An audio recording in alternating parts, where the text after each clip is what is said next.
होंगे। जब आपका यह शरीर छूट जाएगा, सूक्ष्म शरीर में आप रहोगे, तो वहां आपकी परीक्षाएं प्रारंभ होंगी। आपने जैसे जीवन काल में जैसा भी संग्रह संचन किया है, कोई बकवाद गढ़ी है या मालिक को याद किया है, जैसी भी आपकी विनम्रता या अभिमान, जैसा भी आपने संग्रह करके गए हो, तो वहाँ आप वैसा ही, वही परीक्षा में आप लिखोगे, यानी वही आपका वैसा ही व्यवहार विचार होगा। तो परमात्मा कहते हैं, मौला बैठा मोर्चे और देखे जन की भेड़, 12 कोट यम किंकर जहां एक नाम की खेड़। अब जैसे आप जी को सौपन आ जाता है या आपकी मृत्यु हो जाती है, तो आपको ऐसा लगेगा जैसे सौपन हो गया। तो परमात्मा कहते हैं कि जो मेरा भक्त है, उपासक है, नाम ठीक जप रहा है, साधना ठीक कर रहा है, उसकी परीक्षा लेता है भगवान।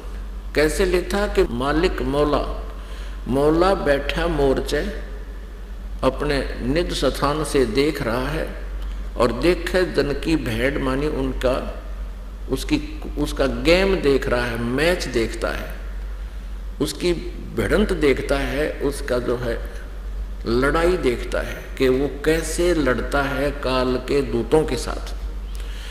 जैसे काल के दूत आते हैं साधक के पास, सौपन सा बन जाता है, एकदम उसको वो अचेत हो जाता है जब वो लेने आते हैं, और वो गलती से आ भी गए आपके पास, तो प्रभु ये देखते हैं कि वे कौन सा हथियार प्रयोग करेगा इनको भगाने का। अब जिन्होंने सत्साधना की हुई है और ये ज्ञान आधार है कि ऐसी आपत्ति में आपने परमात्मा को याद करना चाहिए। यदि आप वहां कहते हैं, हाय री मां मर गया, मैंने बचाइयो बचाइयो, तो माँ तो वहां आपको बचा नहीं पाएगी, ना पिताजी बचा पाओगे, ना कोई भाई, ना राजा है तो कोई सेना भी नहीं बचा पाएगी वहां पर आपको। तो ये तो होगा आपका फेल हो जाना। यदि आपने किसी से पुकार दिया, मुझे बचाइयो, आइयो, हे भाई आइए, हे पिताजी मर गया, हे माँ मर गया, खा लिया, मार दिया, तो आप फेल हो गए। और पास होने के लिए क्या बताया है कि एक सतनाम के सुमरण कर दो, श्वास उश्वास का एकदम सिमरण शुरू हो जाना चाहिए ऐसी आपत्ति में। और किसका होगा? जिसने दिन में हुर हुर कर रखी होगी तो रात में भी हुर हुर करेगा।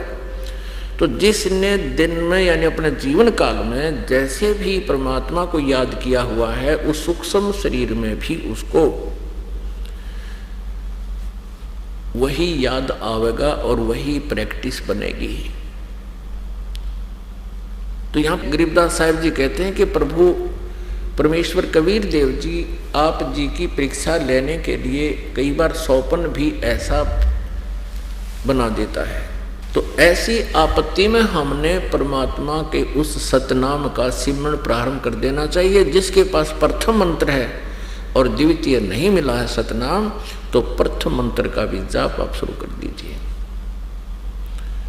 उसी समय यम के दूत किसी भी प्रकार की जो आपके ऊपर आपत्ति काल डालना चाहेगा वो नहीं डाल पाएगा, आप सुरक्षित रहोगे। तो ये आपका पास होना होगा।